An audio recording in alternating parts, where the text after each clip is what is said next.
दोस्तों पहलगाम में 27 हिंदुओं का धर्म पूछ के मार दिया गया और इंडिया इस पर फुल जवाब देने के मूड में है। बट एक बैटल ग्राउंड में नहीं, एक अलग तरीके से जो शायद पाकिस्तान की छक्के छुड़ा सकता है और पाकिस्तान को एक बहुत अलग तरीके से हरा सकता है। वो कैसे, हम इसके बारे में आज वीडियो में जानते हैं। तो दोस्तों बात है 1947 की, जहाँ इंडिया और पाकिस्तान में पार्टीशन हुआ और लोग जगह ज़मीन केवल यही नहीं बटी, बटी नदियाँ भी। तो मोस्टली जो रिवर्स थी वो इंडिया से निकलती थी, तो इंडिया को तो पानी मिलने वाला था, बट पाकिस्तान के पास केवल एक उम्मीद थी कि यार हमें भी शायद पानी मिल जाएगा। ऐसे में इंडिया ने एक बहुत डिप्लोमेटिक मूव किया। दोनों देश 9 साल तक एक टेबल पर बैठ के डिस्कस किए कि पानी का बंटवारा कैसे होगा, और फाइनली 1960 में इंडस वाटर ट्रीटी साइन की गई। उस ट्रीटी के अकॉर्डिंग ये डिसाइड किया गया कि जो इंडिया को ईस्टर्न रिवर्स यानी रवि, ब्यास और सतलज का पानी मिलेगा और पाकिस्तान को दिए जाएंगे वेस्टर्न रिवर्स इंडस, झेलम और चिनाब। लेकिन इंडिया को कुछ लिमिटेड यूज अलाउड था अपने हाइड्रो पावर प्रोजेक्ट्स के लिए, और इसी सब में थी वर्ल्ड बैंक की गारंटी कि जो ट्रीटी में डिसाइड किया गया है वो दोनों पार्टीज अग्री करेगी और उसी ट्रीटी को अलाइन करेगी for the coming years. But Pahalgam का अटैक करने के बाद पाकिस्तान ने अपने ही पाँव पे कुल्हाड़ी मार ली है, क्योंकि पाकिस्तान के तो इंडस वाटर ट्रीटी उनका सर्वाइवल है, बट इंडिया के लिए एक बहुत बड़ा ट्रम्प कार्ड। आज के टाइम में देखा जाए तो पाकिस्तान एक बहुत बड़े डेट के अंडर में है। उनके ऊपर कम से कम $9 ट्रिलियन का डेट है इस टाइम पे। फॉरेन रिजर्व्स बहुत कम हो चुके हैं। वहाँ की जितनी भी हाइड्रो पावर कंपनीज हैं वो इंडस वाटर के पानी पे डिपेंडेंट है। यानी अगर इंडस वाटर ट्रीटी खत्म तो पानी भी खत्म, एंड पानी खत्म तो यानी बिजली खत्म। एक और बड़ी प्रॉब्लम जो इस टाइम पाकिस्तान दिख रही है वो है कि पाकिस्तान के फॉरेन रिजर्व्स कंटिन्यूसली फॉल कर रहे हैं, और इस टाइम पे उनके पास केवल 1.5 महीने के फॉरेन रिजर्व्स हैं। यानी इकोनॉमी ख़राब है, आपके पास बिजली, पानी, रोटी के लिए पैसा नहीं है, ना ही अवेलेबिलिटी है, और साथ साथ आपके पास फॉरेन रिजर्व्स भी नहीं है जिसके साथ काम कर सको।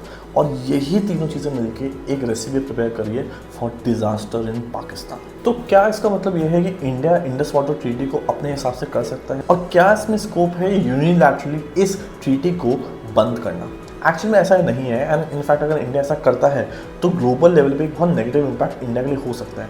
बट अगर इंडिया इस ट्रीटी को बंद कर देता है या मना कर देता है, जैसे इंडिया ने भी सस्पेंड करी है, तो इससे हो सकता है बहुत बड़ा गेम इंडिया के लिए, और इंडिया को बहुत बड़ी अपॉर्चुनिटीज़ मिलती है। वो अपॉर्चुनिटीज़ क्या क्या है? तो ऐसा हो रहा है कि अगर इंडस वाटर ट्रीटी से इंडिया यूनिलैटरली विड्रॉ करता है, सस्पेंड जैसे इंडिया ने अभी करा है, तो इसका सबसे बड़ा बेनिफिट क्या होगा कि जम्मू एंड कश्मीर में और लद्दाख के बहुत सारे फार्मर्स हैं जिनके लिए एक गोल्डन अपॉर्चुनिटी हो सकती है। इंडिया को 13 लाख एकड़ तक का इरिगेशन का राइट मिल सकता है, लेकिन अभी तक इंडिया ने आधा ही इसे यूज़ करा है। नए कैनाल्स और रिजर्वॉयर्स भी बनाए जा सकते हैं, जिसकी वजह से एप्पल्स, वॉलनट, सैफरन जैसे प्रीमियम क्रॉप्स को भी बूस्ट मिल सकता है because of India suspension of this Indus water treaty. और हाइड्रो पावर प्रोजेक्ट्स, यहाँ पे किशन गंगा और रातले, इनका स्टोरेज कैपेसिटी बढ़ाया जा सकता है। रिन्यूएबल एनर्जी सेक्टर को एक बड़ा पुश मिलेगा और इंडिया के क्लाइमेट गोल्स को मीट करने के लिए बहुत बड़ी इंडिया की हेल्प करेगा। लेकिन ये सब करने में बहुत बड़ा चैलेंज भी है। ये सब करने के लिए बहुत सारा पैसा, टाइम और इन्वेस्टमेंट लगेगा, एंड साथ ही साथ यहाँ पे एक बहुत बड़ा चैलेंज है जो हम सब इग्नोर कर रहे हैं, वो है चाइना का। चाइना इंडिया का हमेशा एक बहुत बड़ा एनिमी रहा है, और इस टाइम पे सबसे बड़ी दिक्कत ये है कि जो ब्रह्मपुत्र रिवर है उस केस में इंडिया एक डाउनस्ट्रीम कंट्री है, यानी major control water related data वो सब चाइना के पास रहता है। तो जो हम पाकिस्तान के साथ करना चाह रहे हैं वो कहीं ना कहीं चाइना भी हमारे साथ कर सकता है, जिसकी वजह से हमारे ईस्टर्न स्टेट से बहुत नेगेटिवली इम्पैक्ट हो सकता है। दूसरा प्रॉब्लम ये है कि चाइना ने इस टाइम इंडस कैस्केड प्रोजेक्ट में बहुत सारे बिलियंस ऑफ डॉलर्स लगाए हैं पाकिस्तान के साथ, और ऐसे केस में चाइना वुड नेवर वांट कि India Indus water treaty suspend करे या उसको पूरी तरीके से ख़त्म कर दे। तो ये दो ऐसी चीज़ें जो इंडिया का कहीं ना कहीं बैकफायर कर सकती है, और इसी चीज़ का इंडिया को बहुत ध्यान रखना पड़ेगा।